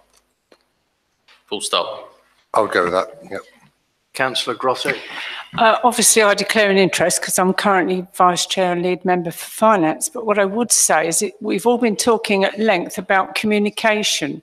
And I think you would then have to think if the vice chair or indeed the chairman didn't take the lead member for finance role, then you wouldn't have the lead member for finance sitting on in your CLT. And I think it's very important that your leadership team meetings actually do contain the councillor with the finance responsibility. I mean, you could always then appoint the lead member for finance in addition to your corporate leadership team, but there might be, I don't disagree with what you're saying. I fully understand why you're saying it, Councillor Smith, but there might be unintended consequences of what you've just put in place. Perhaps it's something we might leave for the moment and revisit in the autumn as part of the discussions we're having. I'm only thinking of the best way for this role to twin and communicate with the rest of the other roles in council. Perhaps the Chief Executive could give his thoughts as well. I think it's up for members to determine how they want to allocate vice chairman or lead member roles. There is no necessary relationship with regards to the corporate leadership team because the members are in attendance, and that can be any member. Thank you, Councillor Sims. One little thing first, routinely doesn't mean compulsory. So there's no, if it's normal for, or even in standing orders or whatever, that vice chair of council is the member for finance, if they don't want to do it, then they don't have to. And also, annual council, the vice chair of council gets voted in, and then it's somewhat bizarre if then somebody else gets voted in as lead chair for finance. I think we're talking about a very hypothetical situation that I don't think will occur. So I'm very happy with with it as is. Thank you. Councillor Molson. It's a tangential point that Steve just made, is that the vice chair and the chair of council are voted in annually, and things can change. And we, as a democratic body, can change that when we please. So it actually becomes almost immaterial. Thank you. Monitoring officer. And so the reason I put this in is that if the lead member for finance and resources role wasn't discharged by vice chair of council and it was discharged by another member who wasn't receiving another SRA, you're going to blow your allowances budget. So it's a way of making a statement to the people out there that we're going to avoid blowing our budget by doing something as a matter of principle. You could perhaps change routinely to usually. Councillor Smith. Yes, absolutely. I mean, that's why I said that I would recommend agreeing it for this year, in which case we're not blowing the budget, but then we revisit the discussion for budget setting for next year. Okay, so do we have a proposer, please, for number 4 as it stands? Thank you. Councillor Sims. A seconder, please. Councillor Dorian Smith. All those in favour? Sorry, could you show properly, please? 1, 2, 4. Thank you. Any against? That's carried. Thank you. So item 5, the allowances in proposal 3 in the appendix to the report be approved with effect from the 8th of May 2018, being the date of the annual general meeting, accepting those for the vice chairman of committees and disregarding any indexation that would otherwise be applied. Thank you. Monitoring officer. So this now is influenced by the decision you've made, or perhaps is influenced by the decision you've made about the SRAs for vice chairman of committees, and also by the fact that you've got a different set of numbers in front of you. So you need to decide which of the proposals you're minded to approve, and the Democratic Processes Panel recommendation was clearly in favour of proposal 3. So you've got the original proposal 3, you've then got the amended proposal 3, which has got the 2% uplift, but you've also, of course, now got the £858 that was within the projected expenditure for the vice chairs of committees. What do you want to do with that? Do you want to leave it there as a bit of a buffer, just in case you overspend on expenses, or do you want to take some of it and apply it to some of the other allowances? Councillor Legg. I would propose that we take the amended proposal 3, and that, yes, we would keep the vice chairs for any overspending expenses. Councillor Marcus. I would second that. Thank you. All those in favour of that proposal, please. Any against? It's carried. Thank you. Lastly, item 6, that the council's member allowances scheme is amended accordingly. Councillor Molson. Propose. Councillor Sims. I would second it on the basis that we look at it again when we have a different budget, because I agree with everybody else, we cannot blow our own budget on this, but we can set another one perhaps to make it be more appropriate next time round. So thank you. So with that proviso, all those in favour? Any against? It's carried. Thank you. Monitoring officer.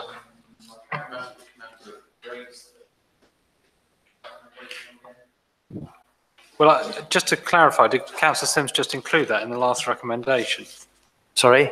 My proposal was that members' allowances scheme be revisited during the budget setting process of 2019 to 2020. Yes. Was that included in the last It should have been, you asked for, and I'm sorry, it slipped my mind, but you did ask for it, so. It's going into recommendation 6. Are members happy to include that with the last proposal? All those in favour, please. I think I put it in really, didn't I? Yeah. Yeah. Yeah. That's unanimous, I think. Any against? No, thank you. So we have agenda item 19, the draft financial outturn, and it's the report of our Deputy Section 151 officer. Thank you. Thank you, Chair. Before I sort of dive headlong into the report, I thought I'd just give members an update where we are with your 17-18 accounts. You may recall the 16-17 accounts process was quite protracted. We submitted the accounts at the end of October 2017. The statutory deadline was the end of May, so that was sort of 5 months after the statutory deadline, and that sort of underlines some of the struggles we had with bringing that financial information together. Where we are at the moment, we have a first complete draft of your 17-18 accounts. Again, the deadline of the 31st of May has gone, but we'll be looking to submit them to your auditors.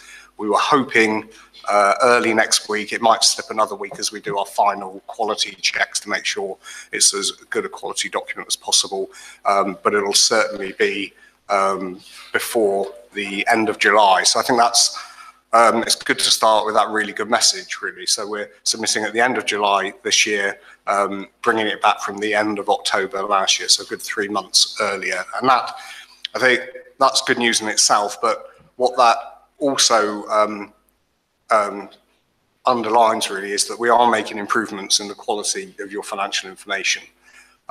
We've had challenges this year. We've moved from the council's previous Sage financial system onto the Oracle ERP system.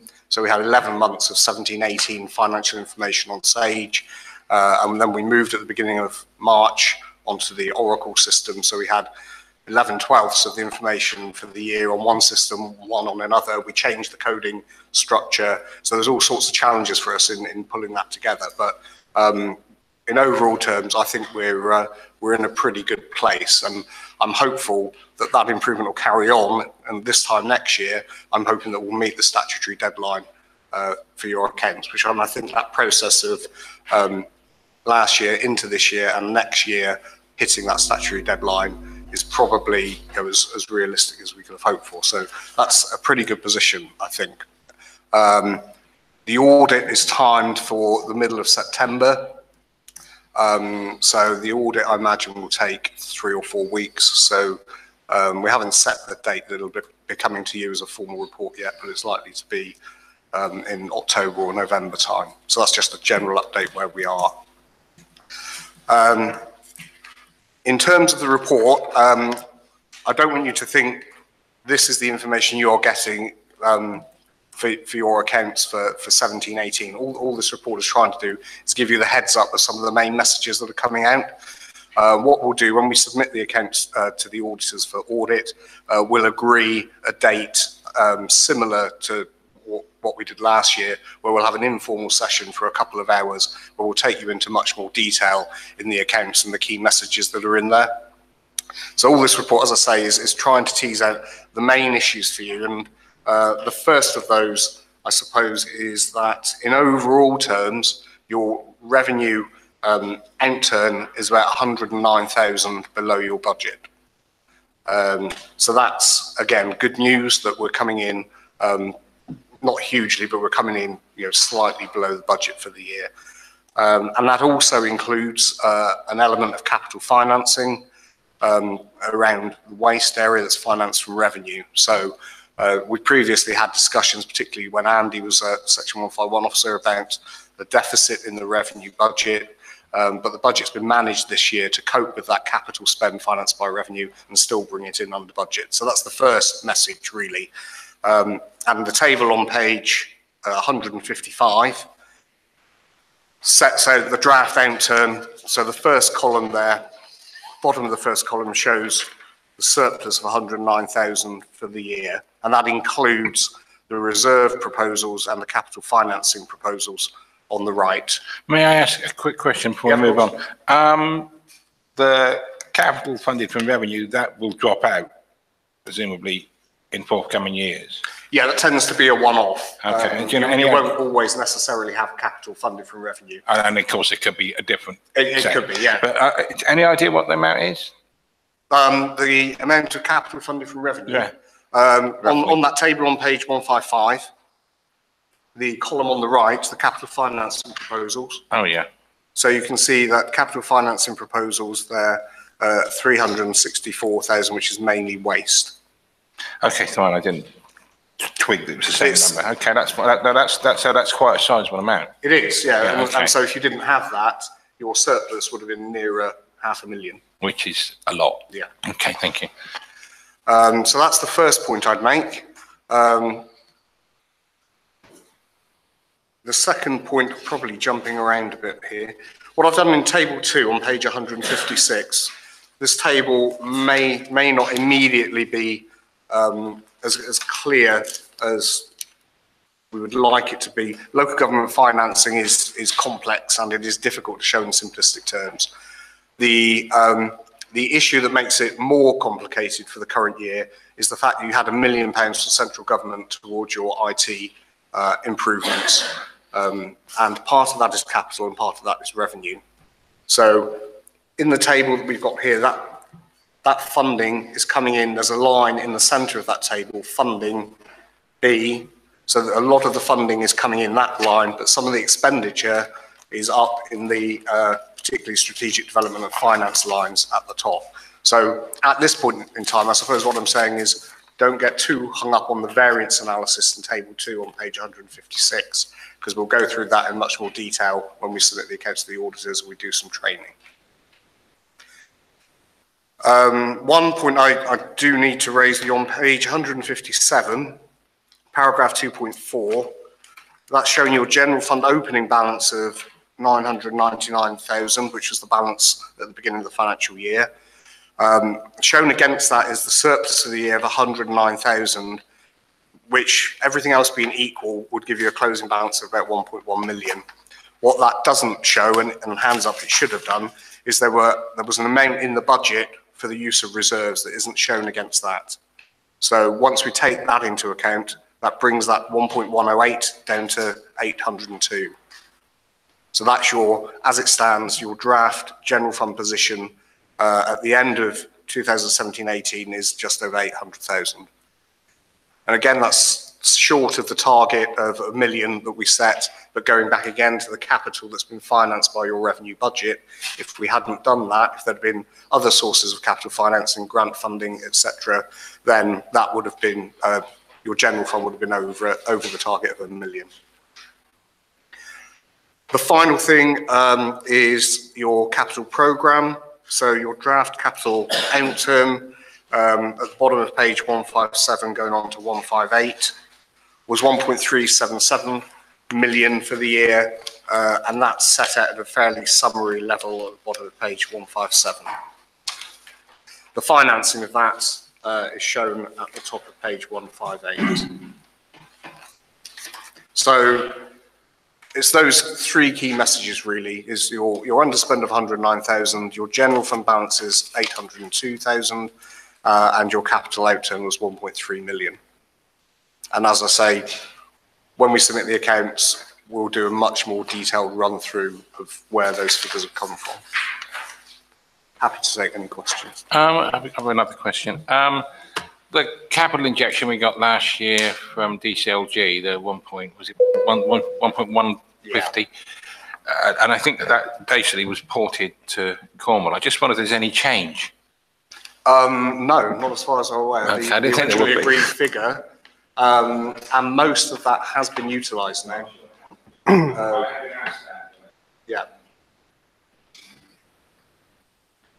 Thank you, Mike, for that. Are there any questions? Councillor Williams? Yeah, thank you very much. I hear what you're saying about more detail will be forthcoming, but certainly on page 161, where there are some significant variances, either positive or negative, a little bit more detail in this report would have been helpful from my point of view, but I'll hold my breath on that one until we see it. And at various points in the last financial year, we spoke about borrowing. I just wondered if any of the borrowing we had agreed has been initiated yet. I suppose I take on board your point about the variances. I tried to pick out the major ones on page 156 and 157, and I suppose it's a question how much detail we go into. But I take that on board, and we'll go into more detail on that when we do that future session.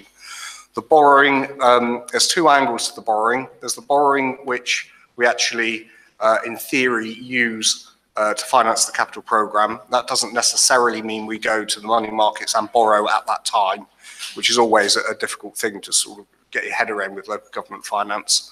The actual borrowing, when we decide to go and potentially take out a market loan, depends on our cash flow forecasts. And I think Andy previously flagged that historically the council has relied on its cash resources, which have sat there because of the reserves that you've built up over time. And at some point we will have to go and take a market loan to bring that cash back in that's been temporarily used. So that will be part of Russell's treasury management processes for this year. So at some point we will go to the market, we'll need to take some actual physical external borrowing. Sorry if that wasn't, it's always a hard one to, when we say borrowing for capital, we, at the top of page 158, they're borrowing of 151,000. If we've got sufficient cash resources in the bank, we may not need to go and borrow exactly at that point in time to do that.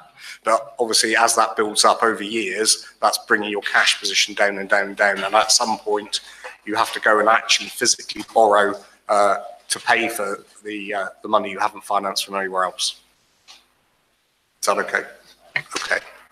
Thank you. Councillor Smith. Thank you, Chair. Just two quick questions. One around on page 157, the revenue financing of waste capital costs. Can you give some detail on that? And also regarding the general fund, we spoke before about the need to get to around the £1 million mark and what your thoughts are in terms of achieving that target, please. I think it's a good position. As I said, if we didn't have the revenue financing of capital, we would have exceeded that position. So I think there's still work to do to make sure that we haven't got that structural deficit in the budget, and that will filter through in the budget process to make sure that we have a sustainable way of managing that as close to spending on budget as possible in the future. And we're not just temporarily doing that by holding vacancies, etc., etc. So it's important that the medium-term financial plan, which will form part of the budget process over the next 10 months or so, factors in the forecast for that general fund balance and make sure that that's on a sustainable basis. But I think this is a pretty good position for Everton. Thank you. Just a question around the waste capital. Sorry, can you repeat that one?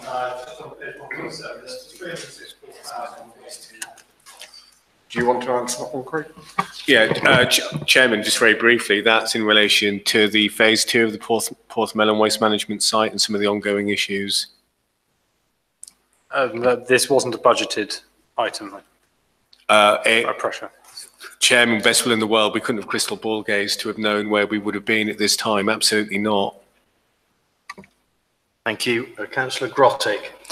Thank you, Chairman.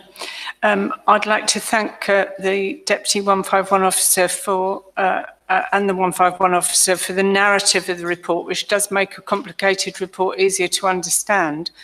I have discussed with them issues throughout the report, most of which have been referred to in the report. But one thing I would say on page 161 is that some of the underspends that we've actually seen on this page are actually staffing vacancies. And there comes a point when the staffing vacancies are obviously going to impact on outcomes. And I would certainly be worried if the vacancy part of the underspend was actually to grow to any great extent going forward. So hopefully it's stabilised. Thank you. Councillor Sims. I just, borrowing, it's not really a question. I just wanted to make the point because obviously people a lot of local people who listen, they may well be listening to this, or the four who listen to it or watch it, they may well be concerned that the council is suddenly going to borrow lots of money. I just wanted to make the point that the council shouldn't be, and I imagine will not be, borrowing money unless the utility, not necessarily the monetary return, but the utility return is greater than the interest payment. Otherwise, it would just be mad. Yeah, well, there's a prudential code around borrowing for local authority finance, which sets all sorts of boundaries to make sure, you know, the impact it has on council tax, etc., to make sure that it's sustainable and prudent into the future. So that should give some reassurance at the time when. I just wanted to make that reassurance, put it out there, really. Thank you. Councillor Marcus.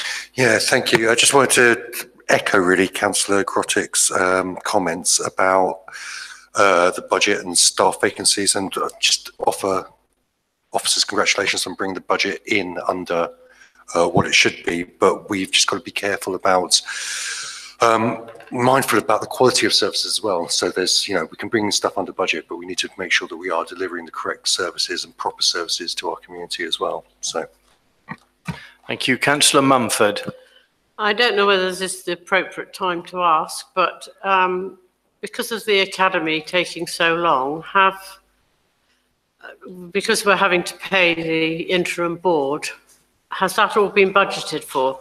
Yes, it's all contained, and we still managed, with further efficiencies and income generation through NHS, public health and so on, we managed to bring the budget in under the forecast. So, I mean, thank you, Councillor Marcus, for noting officer attempts to do that. And of course, there is always that thing about switching off the tap, and I think Section 151 officer has also spoken about that, about the dangers of it, but we had to bring it under control.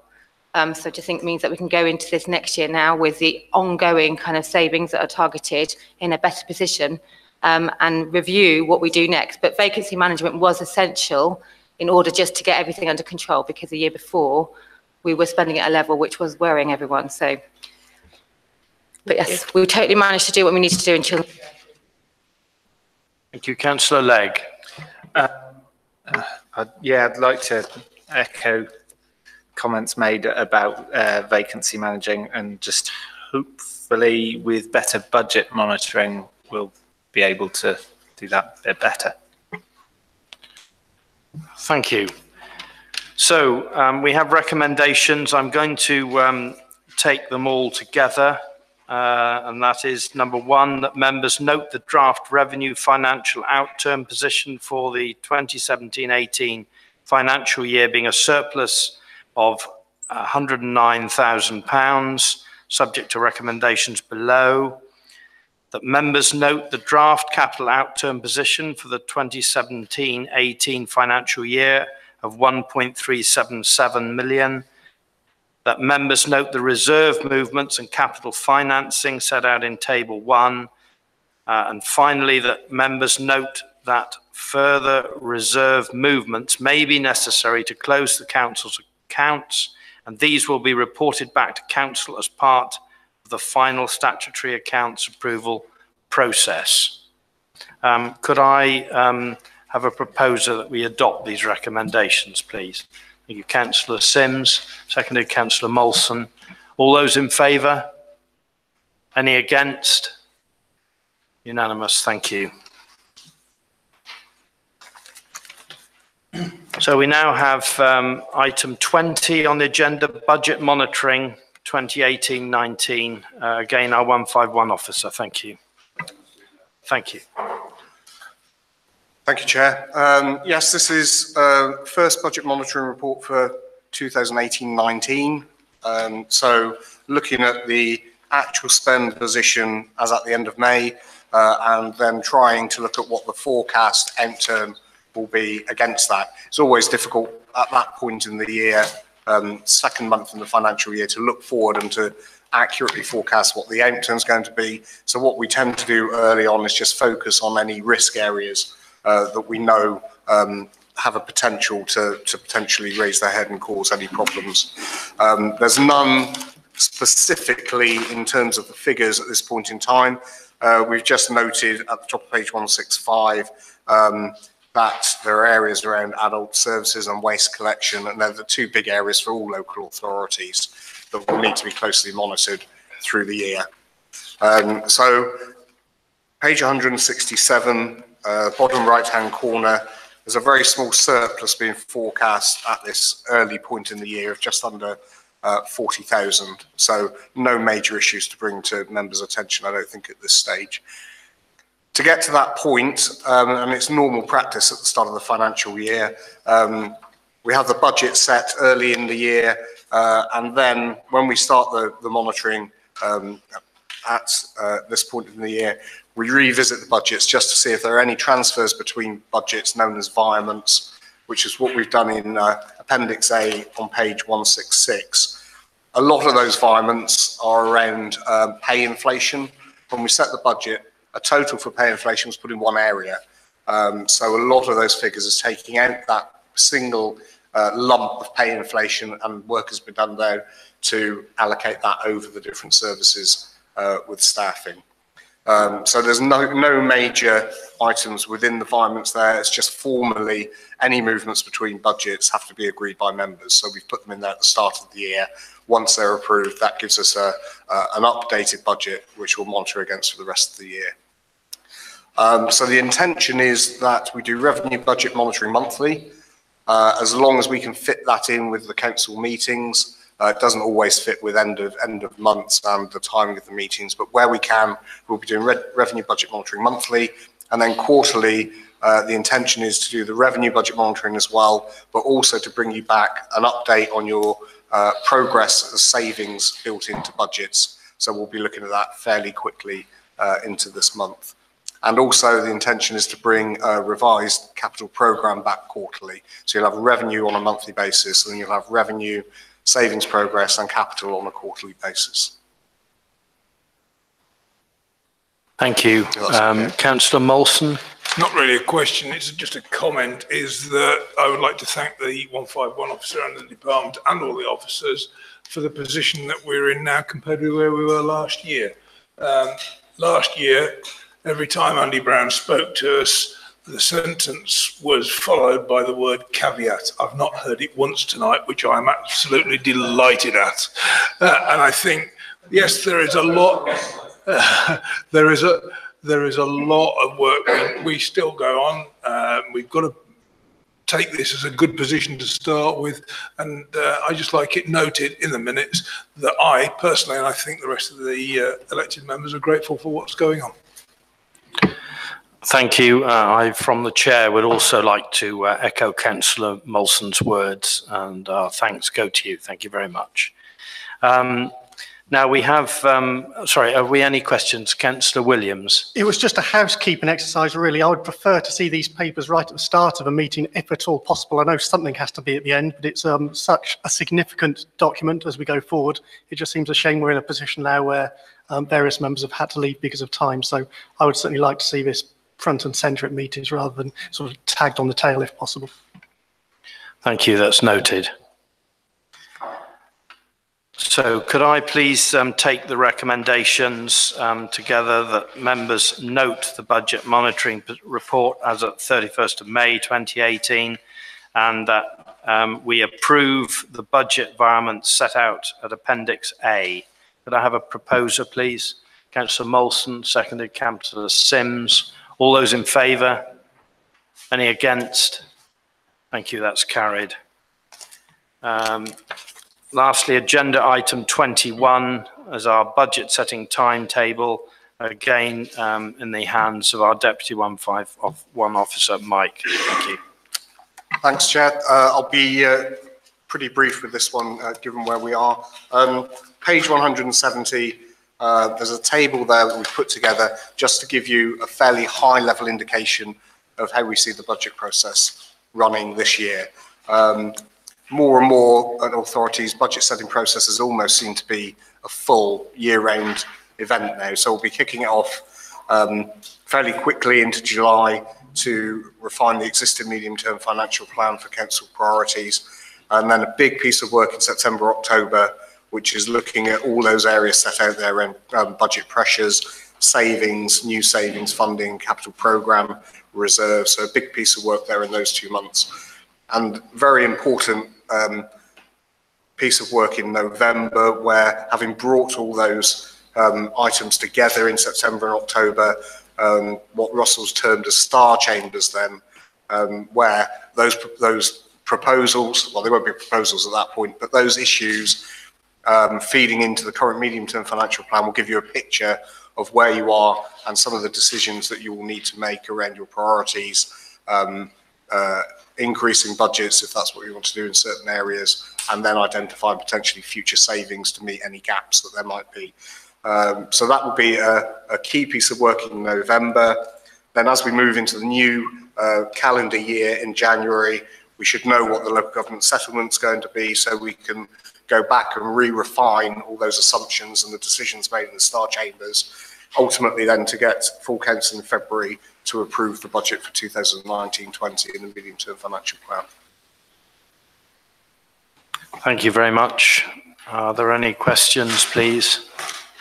Councillor Grottick. Not so much a question, more a comment that I think myself and members found it very useful to have the workshop that we had with you and Andy last year at the very beginning of December, and I believe you mentioned in passing tonight that it might be possible to have another one, and I think that would be exceedingly useful, if possible, if you could fit it into your diary.